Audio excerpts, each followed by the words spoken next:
All right, fellas, good morning. Welcome back to the Rogue Sports Podcast. After a long break, we are back, and we are better than ever.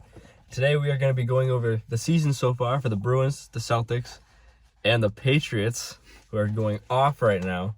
And we'll also be discussing the Red Sox offseason. So we got a lot to get into, a lot of catching up to do, and it should be a good episode. Hell yeah.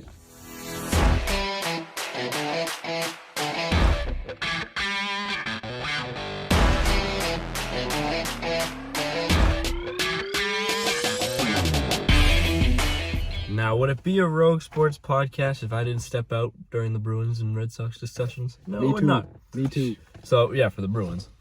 All right, so we're going to get into the Bruins, where Doug's just going to talk the whole time. All right. Doug, how have the Bruins looked so far? Oh, thanks for asking, Jace. You're welcome. Well, so far the Bruins have been good, but not great. They have, last night I'll give them it was their second good win of the season. They're 9-5-0 currently. That's actually their third straight 5-2 win. So I mean they're on a little run right now, but throughout the season they've been off and on. I haven't been really impressed with our defending so far. I feel like we've given up a lot more goals than we really should have.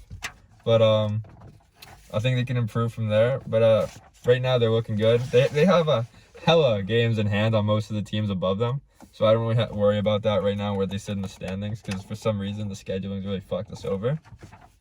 But yeah, we'll just move on from there because it's not that big of a deal because the Bruins are fucking amazing. They're going to be amazing. Woo! Hockey. Put it on the record. Also, my studs and duds for so far this season. Oh. So 3 studs would have to be, of course, Brad Marchand. He's leading the team in points. He's been an absolute star, and he's been killing it for my fantasy team. Charlie McAvoy is he's done showing us the number one defenseman. He's continued on that path. He's scoring goals, getting points. He's just been a stud. And then Coyle who had a lot of doubts coming into the season from a lot of people. He's been stepping it up as center number 2. And I love what I see from him. Some duds would have to be Pasta. I know it's early in the season, but I feel like he's missed a lot more chances than he should have. And he got his 5th goal of the season last night, so hopefully that heats him up a little bit. But I think it's just because we have such a high bar for Pasta when he doesn't reach it. Kind of disappointing. And my second one would be Craig Smith, who he's been injury plagued so far. He's played in about 9 of our 14 games. He got his first point last night and a goal. And yeah, so I just expect more from him. And then lastly, Linus Ullmark. Yeah, we signed him to a big contract in the offseason. And I feel like he hasn't been playing like spectacularly. He's made some really good saves, but I feel like he's given up a lot more goals. And for the contract we give him, I thought he'd be the number 1 goalie, but he's going half and half with Swayman. So it's been a little unimpressive. So hopefully he steps it up throughout the season, and the Bruins keep going. That's all for my Bruins take. Can I ask a question from like a non-hockey guy? Of course. Why do, and this may sound stupid, but why is there like a goalie timeshare? Like, why is that a thing? Oh, you mean like splitting time? Yeah. Well, usually, when you have a true number 1, you usually get in about 2/3 of the games. But I guess at this moment in time, they just don't really see the difference between the two. So they're playing them half and half. Okay. But for the majority of the time, it's not half and half. Okay, so I always assumed that just you put out your best goalie every night. I didn't think That's it was what a I question. thought. I mean, that's usually how it is. But once again, apparently Bruce Cassidy doesn't see any discrepancy between the two. It's a goalie battle. Is Swayman just not as good as we thought he was? No, it would be Ullmark, who's not as good as we thought we were going to get. But Swayman had more games going into last night. It was 7-6 in his favor. Are they both young? Swayman is. Ullmark's youngish. I think he's like late 20s maybe. I guess I just didn't really see the point of giving him a big contract when we have Swayman, but I don't know much. So I mean, I'm not going to lie, I was surprised too in the offseason when it happened, but I mean, so far it's working for the Bruins' overall record. I just wish he hasn't been terrible, but for his big contract, I feel like he would have set the bar a little higher and had a little bigger gap between him and the young guy. Would you rather just see Swayman every game? I don't know, because neither one of them have been overly impressive so far. I mean, they've been good, but just similar to how I described the Bruins, have been good, but not great. But so, I mean, hopefully, it's still 14 games into the season. We have a long way to go, a lot more ups and downs. So see where it stands. Come playoff time, that's gonna show who's the true number one starting in April. Okay. All right. Red Sox. Red Sox. I like Red Sox. You wanna discuss the end of the season real quick? Let's do it. All right. So you have this one. I've talked a little bit. So I don't obviously the ending was disappointing when you're up on the Astros and with kind of it felt like a very commanding, even though we were only up 2 games, it felt like we had like a stranglehold on the series. It didn't feel like we were only up 2 games. Plus being up 2-1 in the 8th in Game 3. Yeah. 4. So obviously the ending was disappointing. That's never what you want. But I don't want to let that kind of take away from the season that the Red Sox had, when the beginning expectation was literally like second to worst to challenging the Orioles, probably the worst record in the East.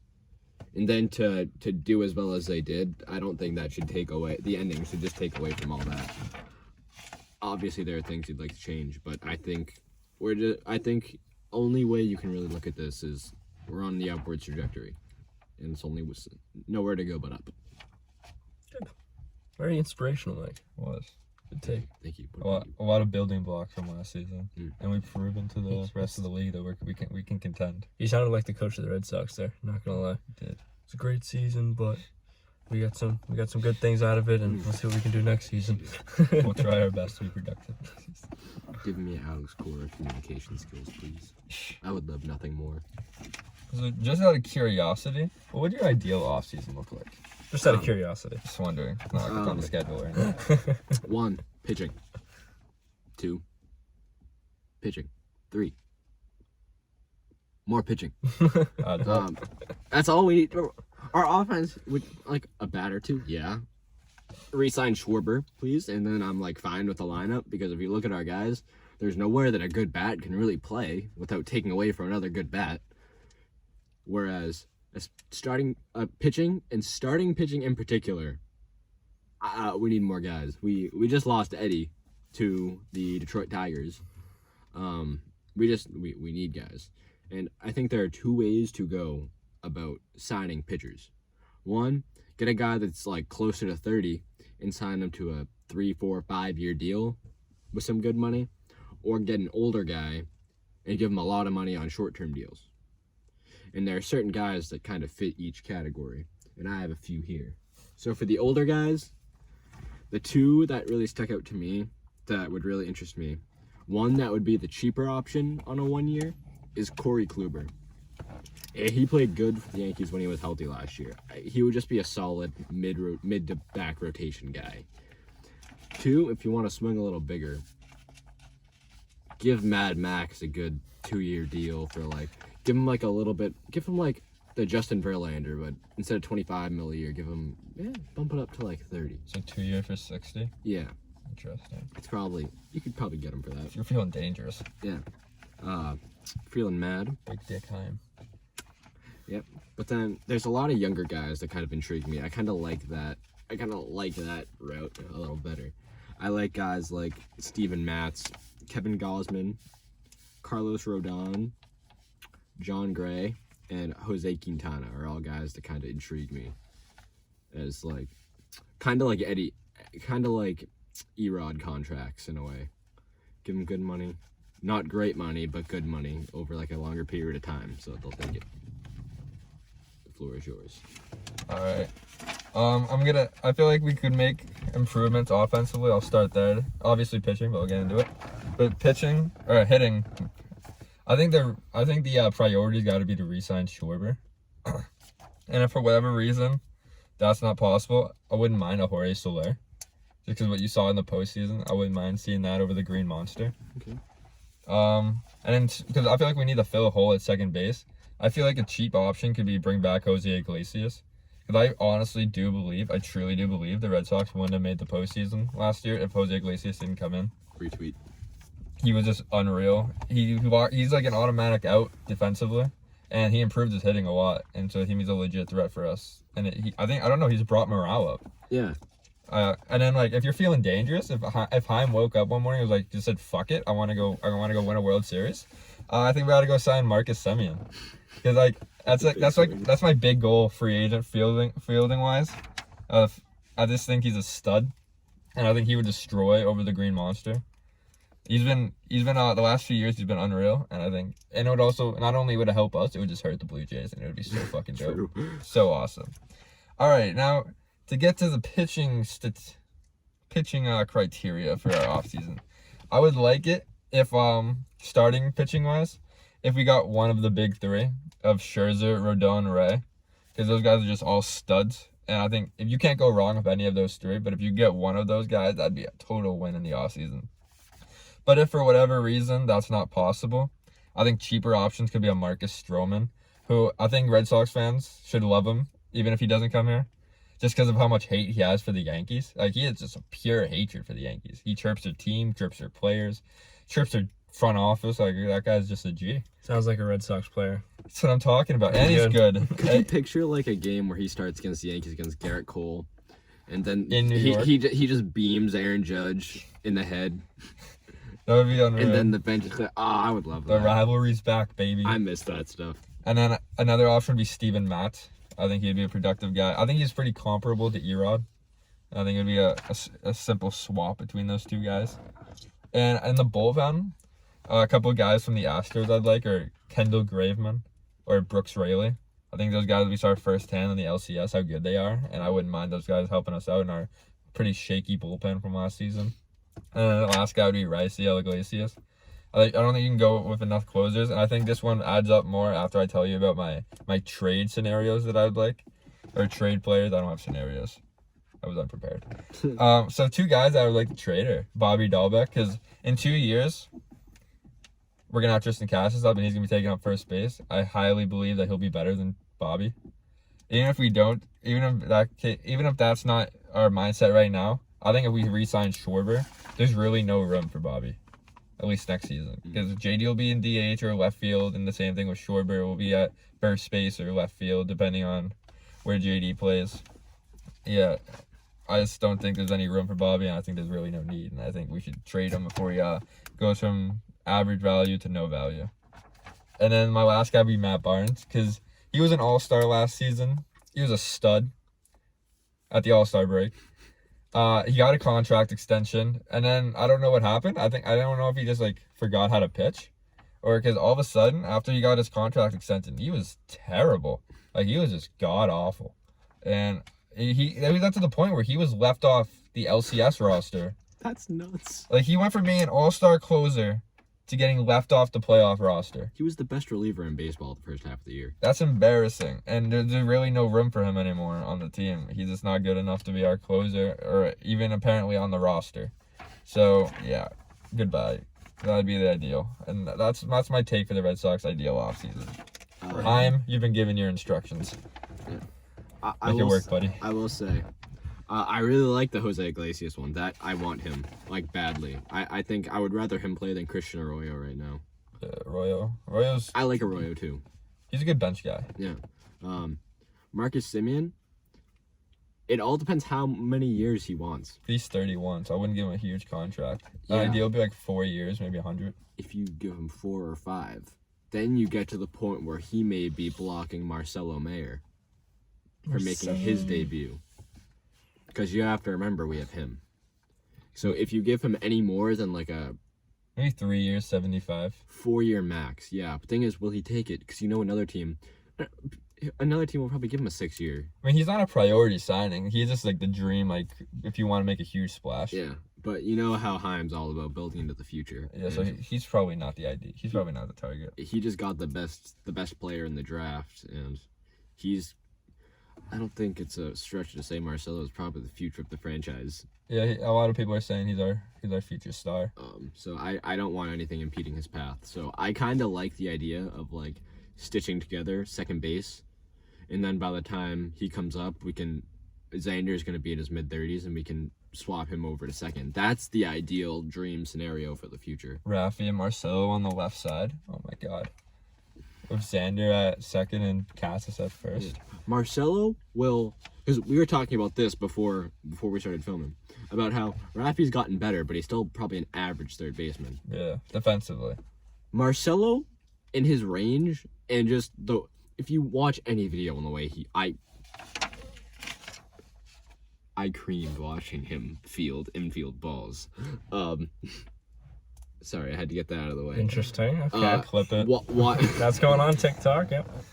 No, it's not. Oh. But no. Over that. Jokes aside, if you watch him play, he's so good, and it all just looks so smooth.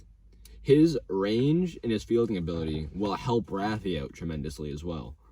Because having a great shortstop and having one with range helps out the third baseman because they don't have to worry about it as much. When you know you got someone next to you.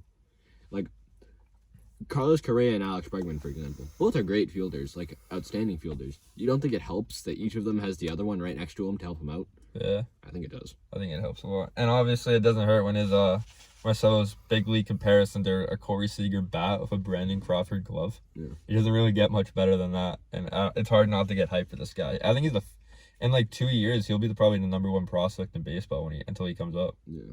And that always lives up to the hype. Can't That's always believe we got dope. him at 4. Yeah. Like, he could have been the number one overall pick. How high he debuted on the prospect chart right when he got drafted kind of just goes to show. Was he top 10 immediately? I think he was like 20, like 19 or 20, if I remember correctly, on like the MLB pipeline thing.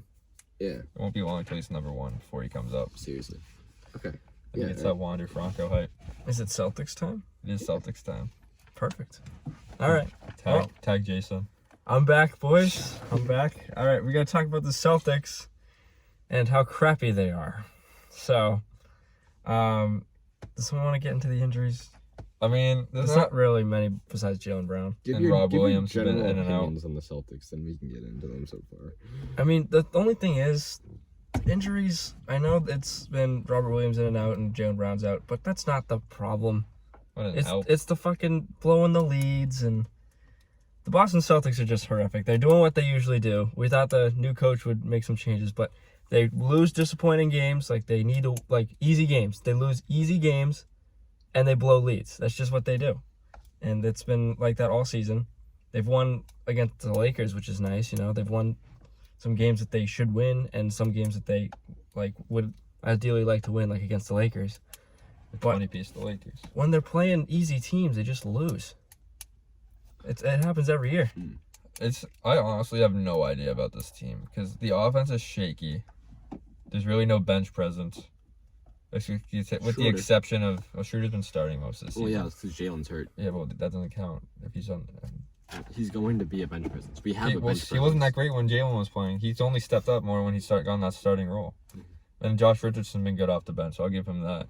But the defense has been stellar, if we're being honest. They've had their game when they haven't been. Early in the season, they were terrible. I forget when they turned it around, but at a certain point, they just became unreal. I think they've had 7 times already when they've held it. Not 7, maybe 4 or 5 times when they've held the team to below 90 points. That's nuts nowadays. That's very hard to do.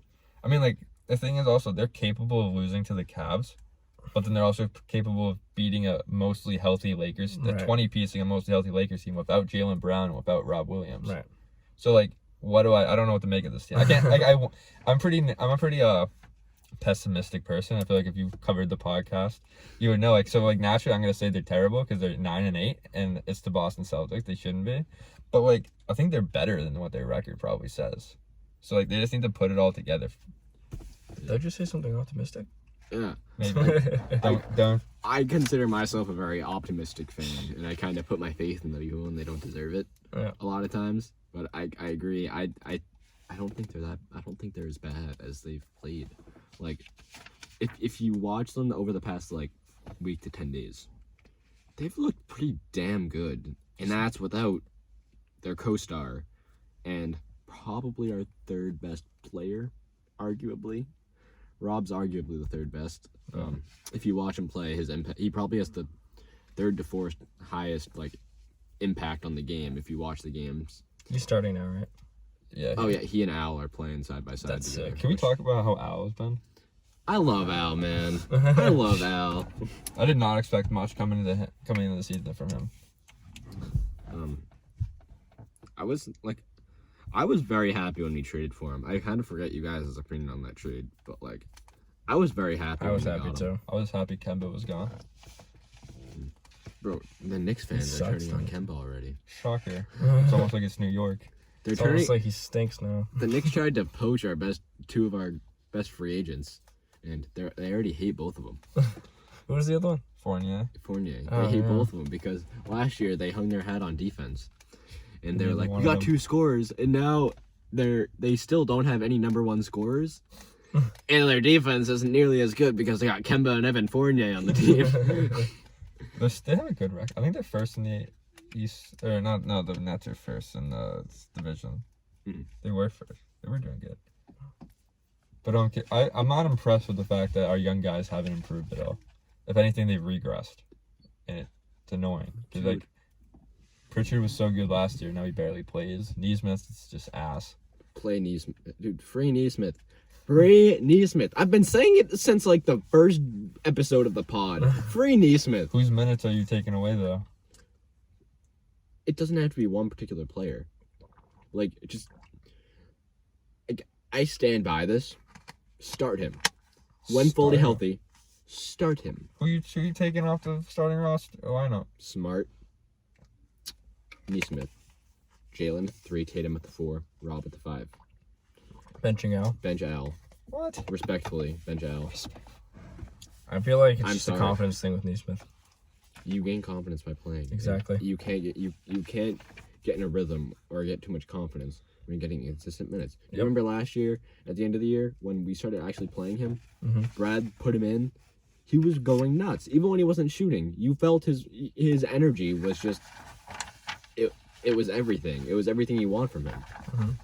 And it's kind of regressed with the new coach. It's like he has to earn the respect of the new coach again, Yeah. which is kind of frustrating. But I'm hoping it's like last year, or hoping it happens earlier than it did last year. But I'm hoping he earns that respect again. All right. Pat's time? It's Pat's time, baby. All right. Well, the New England Patriots are that dude. They're that dude. The Pats are that Mac dude. Jones is that dude. Mac Jones Jones, is that McCorkle, dude. baby. Let me just say that Bill Belichick got his guy. It's awesome. I don't want to get too ahead of myself, but Belichick got his guy. He knew it was a run-first team from the get-go. He needed a passer that can just get the wide receivers the ball. That's all he needed to do. Just accurate passer. You don't need a running quarterback. You got the run game already. You need an accurate passer. You got that, and now we're good. Bring on the Buffalo Bills. It would take us one season of sucking. Not even We didn't sucking. even We're suck. 7-9. We were But it was- average. Yeah, Yeah. one season of average, and now we're back. And We got him at 15. people, when Tom Brady left, people were like, "Oh, yay, the Patriots are gonna suck now." Nope. Oh, that's never coming anytime soon. We're back. We're back, baby. Next 20 years is our 2 decades. We're back. I'm so happy. You're not putting much faith in your boy Mahomes. And Mahomes will win it. We didn't. Yeah, we didn't interesting win. sweatshirt we you didn't guys on win. there, dog. I What is that? didn't even What's realize the he was last wearing name the- on his sweatshirt? I didn't over even realize he was wearing the Mahomes sweatshirt when I said that. Mahomes, the best quarterback in the NFL. there? Disagree. Smash the disagree button. The best quarterback in the NFL isn't currently playing. Sean Watson's dead. All right, I'll put a pause on that one. All right. This is a Deshaun Watson mention every episode. I'm sorry, but that's my counter to Mahomes. Yeah. How many All right. rings does Watson have? He may not have rings. How many cases does Mahomes have? 0. That's what I thought. We got the numbers on our sides. Alright, you can have that one. But anyways, back to the priority. Mac Jones. Yes. He's looked legit. But he could cut down on turnovers. He has 8 picks and 4 fumbles. So I mean, even He's a with- rookie. He's gonna make I mistakes. don't get mad at the picks. some of them aren't even his fault early in the season. But like when you're 18 of 20 and you throw a pick, it's like, all right, that's okay. It depends on like the importance of the pick. Where like Right. if it was a dumb throw. I feel like most of the picks aren't when like picks would be catastrophic to the team Yeah, at that that point. like that one against the Falcons. I can't be mad at that No. because you want him to throw it downfield. I mean, it was a bad decision, I feel like, but it didn't really matter because they were up by like 30. It looked like he had made up his mind that he was just gonna take that deep shot to Jonnu before the snap, Mhm. and he didn't really take any reads because he was doubled. Yeah, it was a bad throw. It's like he was just like, all right, I've been dinking and dunking. I'm gonna take my shot this time because I got Jonnu going down, and like, yes, but no. Like you gotta send a few guys deep there and make a read. He's also the most accurate quarterback in the NFL. That's wild. He's a 70.2 completion percentage. Respectfully, that's easy to do when all the passes are inside the 10, but I see your point. I was just gonna say Cam couldn't do it. he's yeah, like you're not wrong. he's the epitome of a Patriots quarterback, which is kind of cool to see. Because like the definition of a Patriots quarterback is usually short dump offs. That's what people would make fun of Tom Brady for all the time. They'd be like, "Oh, he's not actually that good. He just throws short passes." Then you went Tampa and for people. But if it ain't broke, we ain't fixing it. So That's facts. sorry. He's the best rookie quarterback. Sorry, Trevor Lawrence. He's actually the best quarterback in the NFL. So. Second best. All right, Mike. Would you say? Let's say yes. Is Mac Jones better than Patrick Mahomes? Yes. I'm sorry. I just don't want that on the internet. I do. Yes. Yes. Yes. You better clip that. It's already clipped. Good. If you ask me, would I trade Mac Jones for Deshaun Watson right now? Heck yeah, I would. Bring him in. I love you, Mac. But come on, man. With Deshaun. Come on, man. There's no way they're giving up Mac Jones ever. Deshaun's my man. I feel like the Deshaun dreams His are values. more than over. Deshaun's values. His core values. You're doing good. I think like 20 to 25 women would disagree. He's got numbers. I was kind of hoping he'd get traded before the deadline. I would have loved for him to go to like, as much as I hate it in division, I would love him on like Miami. It'd be That'd cool. be cool. Clearly, that's where he wants to go. He's a warm weather kind of guy. Okay, I know this is kind of off script, but okay, We have plenty of time, so. this is what we're gonna do. Little game here, because we're kind of done with everything on the. We didn't talk about how the boys have rallied. Oh, the boys have rallied. Let's do that first.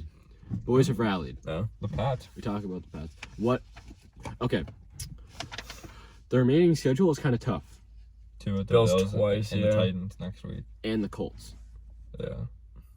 What do you have to see from the team to really be happy with that? I think you have to split with the Bills. The Titans game, Yep. just compete if you do lose, and beat the Colts. See, I think we beat the Titans. I mean, they are We injured, very so well we could. could. If you take out AJ Brown, what are they gonna do? Yeah, because they're going to take out AJ Brown because they're the best at taking out your number one guy. And Julio's not going to play, and neither is Derek. Right, because he's on IR. Yeah. All they have to do is double, like they don't like the double Julio. Who are they gonna throw to? Julio's not playing. I mean Julio. I meant AJ Brown. Who are they gonna throw to? That's facts. It's going to be a tough stretch, but I think they can do it. I know they're a good team, but I think they will beat the Titans too, yeah. They're only a half game back at Buffalo right now. We need Buffalo to lose this week. If we did that, we'll be tied. Fifth in AFC. But Doug doesn't want that because he has Josh Allen on his fantasy team. I mean, no. Don't get me wrong. Josh Allen can score Yeah. 5 touchdowns. We just need to score 6. Yeah, see, I also have Michael Pittman on the Colts. So if Michael Pittman's getting like 6 touchdown catches, but Josh Allen's running in for like 5, I mean, I'm okay with that. Tre'Davious White has a word for Michael Pittman this week. Is Michael Pittman going to make the best out of himself and beat up Trey White? Yes. No. I think so. If he does, Doug, I will give you something. I don't know what, but I'll give you a high five. I don't want it. Oh. I don't take 3 and 7 high Fine. fives. Then I'll give you a high five even though you don't consent to it. It's a case. The Deshaun Watson method. Yes. Can we talk about, like, over our 5-game winning streak, we've won by an average of 25 points a game. That's wild. And the teams, like, even the Chargers are included in that too. Yeah. Granted, those has some outliers, as we've 38-pieced and 41-pieced the Jets and Browns. So, but, like, The Browns was good too. Browns I are can't. a good team. I mean, they also were missing their top running backs. But still, like, Dearness Dearness Johnson Johnson gets still the rushed job for 100 done. yards. Yeah. Yeah. So it's not like they didn't have a run game. It's just I feel like it was all Baker's fault, dude. Baker was kind of ass. We Kobe bottled him up. Yeah, exactly. Dude's so bad. We bottled it up, put a little cap on it, put a little nice bow on it, fucking threw it out the window. That's what happened. Did you not see it like that? I just didn't understand that reference. Mm-hmm. That's what happened. That what happened? You didn't watch the game? Grab his dick I and watched twist him. it. Okay. Have the boys rallied? Is that it? You know, a little. No. The old dick twist. All right, not like that, Mike. All right, wait. Let's play You your never little. seen that Let's play video? your little game, Goop. Let's play your little fucking game. All right, Mike. Okay. What do you got? I'm excited. So You have a lot of big quarterbacks that could be on the move this week. Aaron Rodgers, the Russell Wilson rumors are swirling. Aaron Rodgers, Russell Wilson, Deshaun Watson. Let's just say those three. Then you got a lot of teams that are going to be gunning for those guys. So you got the respected teams that they're on. I'll take Houston out because they're probably going young. So you got Green Bay, Seattle, you got Denver, you got Pittsburgh, you got Miami, you got who else needs a quarterback? You say Denver? Yeah. Who else needs a quarterback? Carolina. Yeah. So you got all these teams that are probably a quarterback away from being really, really good. And to Seattle and Green Bay, I don't take Green Bay out because they drafted a quarterback first round. So you got those teams. Where do you want to see each quarterback go and why? I mean, So are we talking about who are the quarterbacks that we're talking about? Just Aaron Rodgers, Russell Wilson, And Deshaun Watson. and Deshaun Watson? for Rodgers, I feel like I wouldn't want to see him. Put Cleveland in that mix. All right. Put Cleveland in. You don't think Baker's the guy? No, I don't think Cleveland thinks Baker's the guy. Okay. I feel like Rodgers would be the best fit in Denver or Pittsburgh. I wouldn't want to see him in either one of those places, but I think that's his best fit off of Green Bay. Russell, Wisconsin's in Ohio, right? Or it's close to Ohio. I mean, relatively. Just in Ohio. Yeah, I know. I'm just kidding. But Oh, you're kidding? yeah, Russell Wilson. I could see him on the Browns. Mm. He likes that cold weather. Went to college in Wisconsin. And then Deshaun Watson, Miami. I think it's his biggest fit.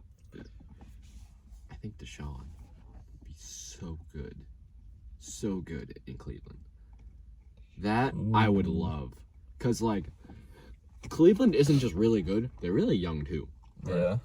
So add an elite young quarterback, they're going to be good for, 15 years. Yeah. Legitimately. It'd be a problem. Bro, they'd be so good. That's a good take. Love that. Give Russ to Pittsburgh because I feel like Pittsburgh is known as an old crickety team. Crickety? Literally, yeah. Go off. Replace Big Ben with Russ, and that changes. Everything changes. Who are the old guys on that team now? Russ. Really? It just lies in Ben. So replacing Ben for Aaron Rodgers, yeah, that'd be nasty, but that would only be for another few years. I think Rodgers can last a while. Does he want to last a while though? I could see it. I don't know. He's an interesting man.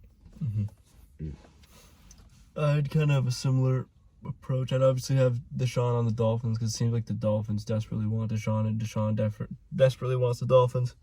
I feel like that's just how it's going to end up going. Aaron Rodgers. Between Denver and Pittsburgh, I'd probably say Denver's better for him.